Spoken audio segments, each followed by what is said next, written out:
Next chapter करेंगे laser, principal books भी कहते हैं इसको, लेजर को हम प्रिंसिपल बुक्स कहेंगे। देखें मींस क्या है इसका, after recording the transaction in the journal, journal में पहले रिकॉर्ड करेंगे वाउचर्स के थ्रू, बिल्स के थ्रू, इनवॉइस के थ्रू, है ना, बैंक्स लेजर के थ्रू, सॉरी बैंक बुक के थ्रू, पासबुक के थ्रू, यानी पासबुक की हेल्प से, बिल की हेल्प से, इनवॉइसेस की हेल्प से, वाउचर्स की हेल्प से जर्नल के अंदर एंट्री रिकॉर्ड कर देंगे। उसके रिकॉर्ड होने के बाद हम कहां करेंगे एंट्री, लेजर में। After the recording transaction in the journal, recorded entries are classified और grouped in the ledger account, यानी क्लासिफिकेशन एंड ग्रुपिंग होती है, किसमें होती है, लेजर अकाउंट में। क्लासिफिकेशन एंड ग्रुपिंग कहां होती है, लेजर अकाउंट में। लेजर अकाउंट अभी मैंने बताया भी था पहले इस प्रीवियस चैप्टर में। लेजर अकाउंट का है डेट कॉलम होता है, पार्टिकुलर, जर्नल फोलियो या रेफरेंस फोलियो, अमाउंट, डेट, फिर दोबारा से कई थर्ड में पार्टिकुलर्स, जर्नल फोलियो और अमाउंट। ये डेबिट साइड होती है और ये क्रेडिट साइड होती है, ये आपको पता है। Note, to and by do not have any meaning but use to represent the debit and credit. To और बाई का कोई मीनिंग नहीं होता, लेकिन ये रिप्रेजेंटेटिव के तौर पे काम करते हैं, मींस रिप्रेजेंट करने के लिए काम में लेते हैं। टू को हम डेबिट साइड में लिखते हैं और बाई को हम क्रेडिट साइड में लिखते हैं अकाउंट्स के। नोट, सीडी का मतलब होता है कैरी डाउन, जो बैलेंसेस बचते हैं लास्ट में उनको कैरी डाउन भी कहते हैं और उनको कैरी फॉरवर्ड भी कहते हैं। कैरीड फॉरवर्ड नेक्स्ट पेज पे लिया जा रहा है या नेक्स्ट मंथ में लिया जा रहा है। इसी प्रकार से ब्रॉड डाउन जो है वो आगे लाना, यानी ओपनिंग बैलेंसेस है, और ब्रॉड फॉरवर्ड बीएफ। तो ये ब्रॉड डाउन ये ओपनिंग के लिए होता है, ब्रॉड फॉरवर्ड ओपनिंग के लिए होता है, कोई भी एक चीज इस्तेमाल कर सकते हैं। और सीडी कैरी डाउन क्लोजिंग के लिए होता है, कैरी फॉरवर्ड क्लोजिंग के लिए होता है, क्लोजिंग एंट्रीज के लिए। क्लियर है, यानी जो क्लोजिंग बैलेंसेस है उनको ट्रांसफर करने में काम आता है या उनको शो करने में काम आता है, और ब्रॉड डाउन ओपनिंग बैलेंसेस को शो करने में काम आता है, और कैरी फॉरवर्ड ये कैरी डाउन की जगह यूज हो सकता है, ये क्लोजिंग बैलेंसेस शो करने के काम आता है, और ब्रॉड फॉरवर्ड ये ओपनिंग बैलेंसेस शो करने के काम आता है। क्लियर है अकाउंट्स का। Note, capital account is adjusted for the profit loss and not balanced. जो कैपिटल अकाउंट होता है उसका बैलेंस ट्रांसफर, मतलब कैपिटल अकाउंट जो है वो एडजस्ट होता है, सॉरी कैपिटल अकाउंट एडजस्ट होता है, किससे एडजस्ट होता है, प्रॉफिट लॉस से। आप याद करो, जो प्रॉफिट लॉस का बैलेंस नेट प्रॉफिट जो होता है वो हम कहां जाके ऐड करते हैं, कैपिटल अकाउंट में, इसलिए बोला ये capital account is adjusted for profit loss and not balanced. Clear है।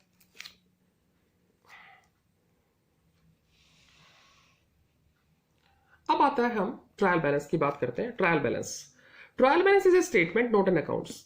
ध्यान रखना, एमसीक्यू में आ सकता है, ये अकाउंट नहीं है, ये एक स्टेटमेंट है। Trial balance showing separately debit and credit balances of ledger account. Trial balance is a summary of what is contained in the ledger. Trial balance is the third phase of accounting process. Trial balance is the third phase. It is a summary. It is a statement. ध्यान से देखेंगे, trial balance is a statement not an account showing separately debit and credit balances of the ledger account. जो भी ledger के balances है उसमें show करते हैं, डेबिट और क्रेडिट साइड में जो भी डेबिट क्रेडिट balances है वो show करते हैं। Trial balance is a summary of what is contain in the ledger. जो भी लेजर में है उसकी एक समरी फॉर्म में ट्रायल बैलेंस में हम शो करते हैं डेबिट और क्रेडिट साइड में, डेबिट और credit balances of ledger account. उसके बाद trial balance is a third phase of accounting process. Both side of trial balance must be tallied. अगर अनटैलिड रह जाता है तो फॉर द टाइम बिंग हम सस्पेंस अकाउंट उसमें पुट करते हैं।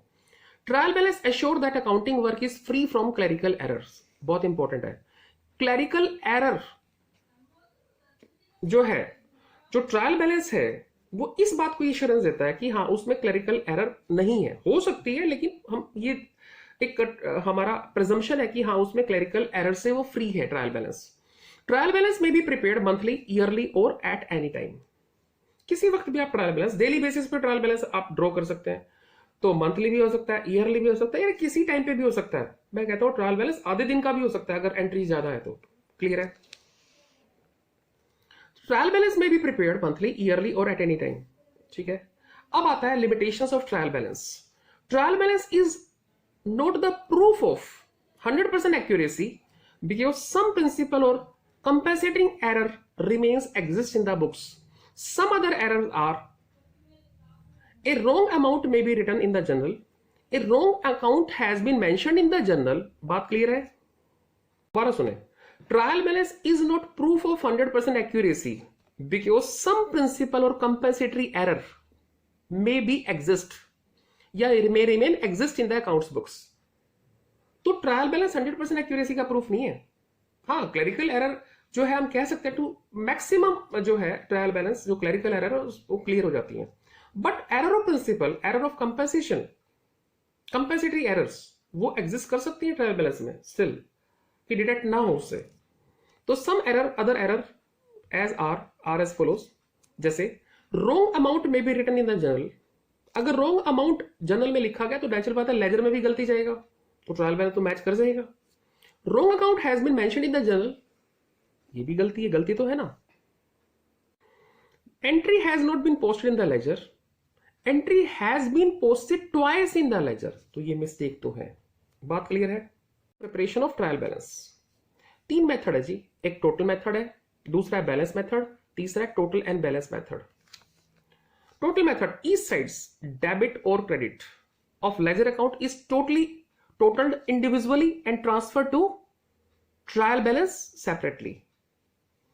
Balance method में every ledger account is balanced and these balances with values are credited to trial balance. दोबारा देखें टोटल में क्या होता है।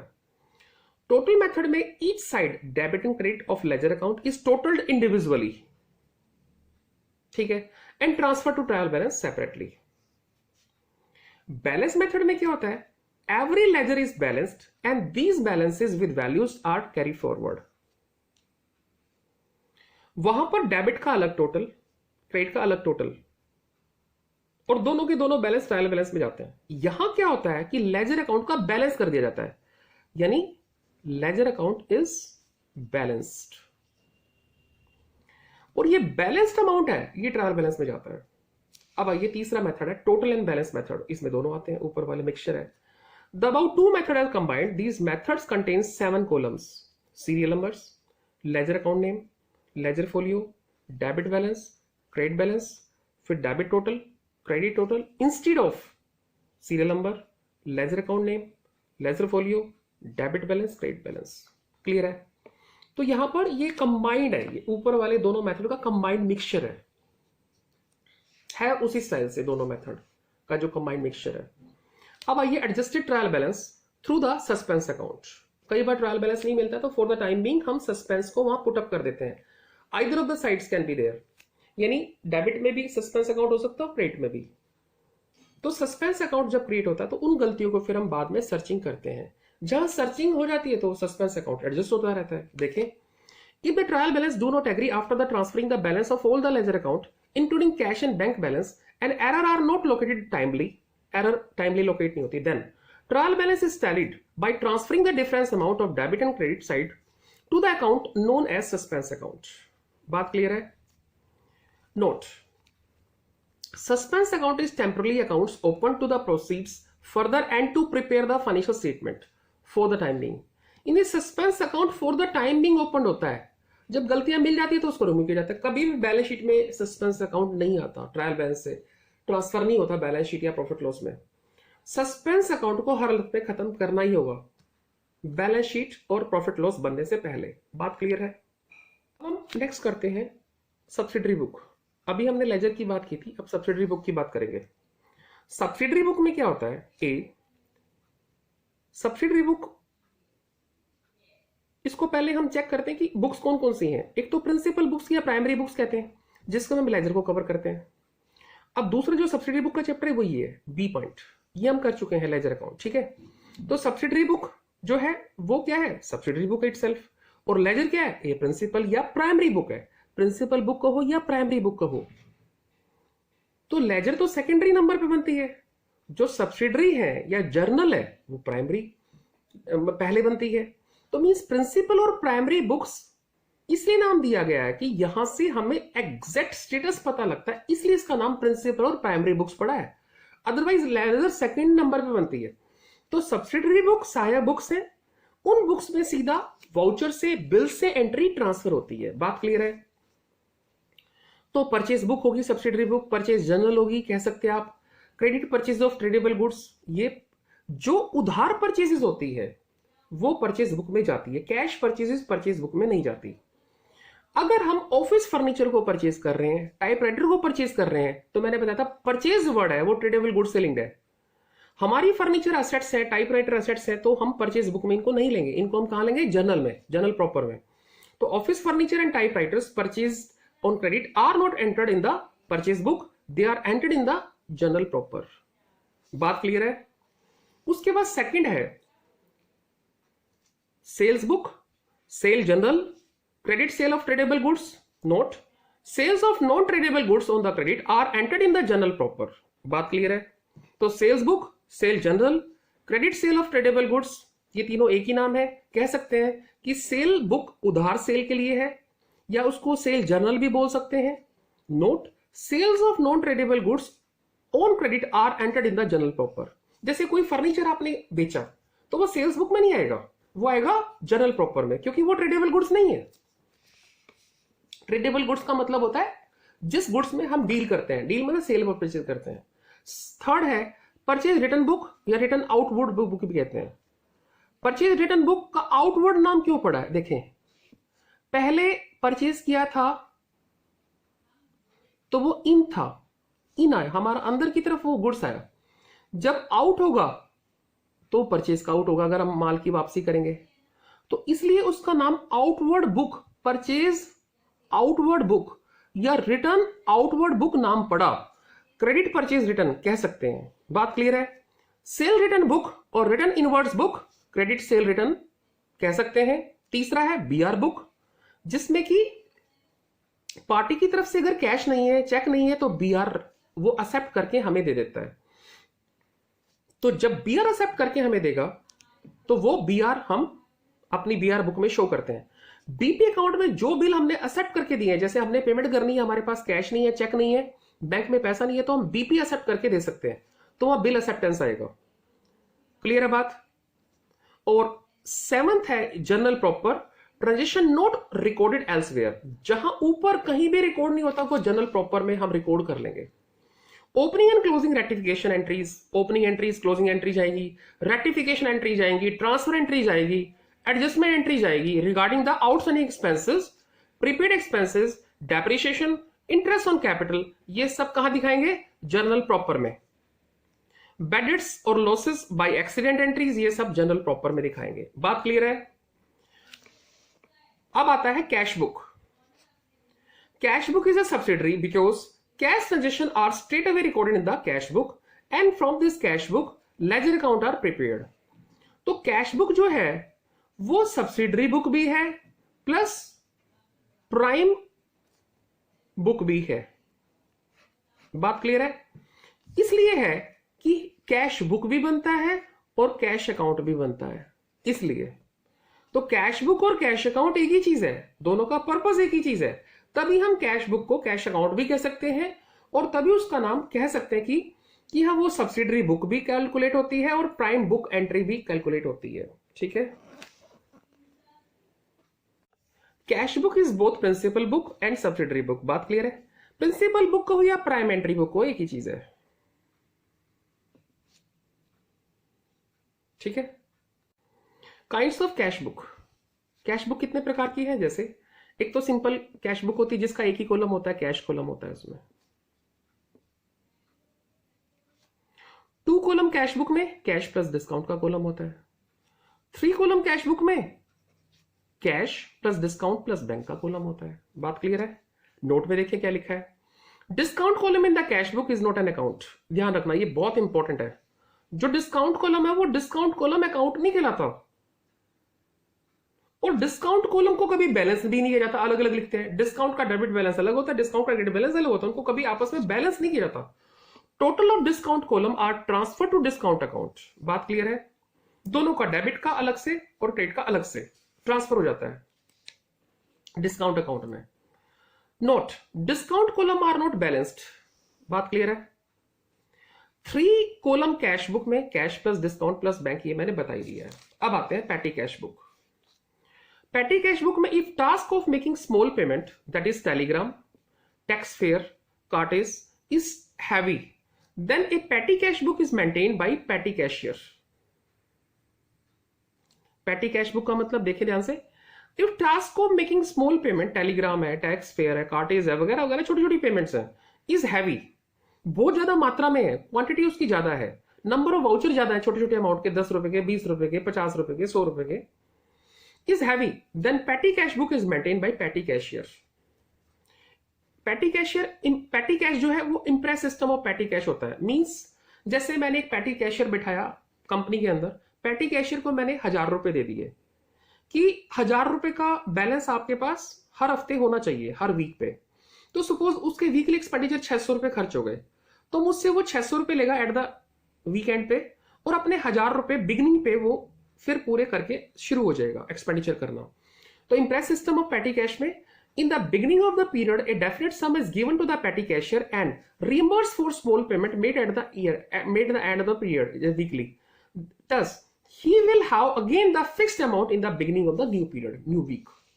क्लियर है? अब accounting entry of the cash book and पेटी कैश बुक क्या होगी? फिक्स्ड अमाउंट जब हम ट्रांसफर करेंगे पेटी कैशियर के पास in the beginning of the period, तो हम एक एंट्री करेंगे पेटी कैश अकाउंट डेबिट, क्योंकि हमारा पेटी कैश इंक्रीज हो गया है, तो ये भी एसेट्स, और हमारा मेन एसेट्स कम हो गया, तो पेटी कैश डेबिट, इसमें बैलेंस चला गया और कैश क्रेडिट कर दिया. उसके बाद जो भी पेटी कैशियर ने खर्चा किया तो पेटी एक्सपेंडिचर डेबिट हो जाएगा और पेटी कैश क्रेडिट हो जाएगा, क्योंकि पेटी कैश में से ही खर्चा करना है.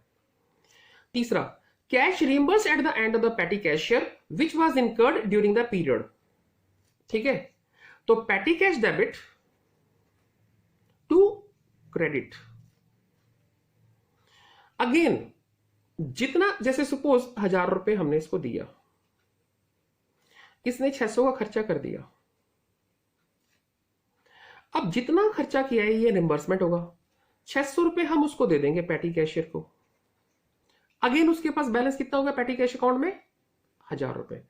यानी बिगिनिंग में, वीक के बिगिनिंग में उसके पास 1000 रुपीज होना चाहिए.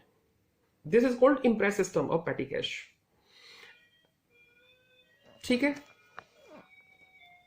Entries for the sale through the credit और debit card, normally 16 digits number. अब हम सेल करते हैं डेबिट और क्रेडिट कार्ड की हेल्प से, जैसे पेट्रोल पंप पे हम स्वैप कराते हैं अपना कार्ड वगैरह वगैरह, उसको देखेंगे.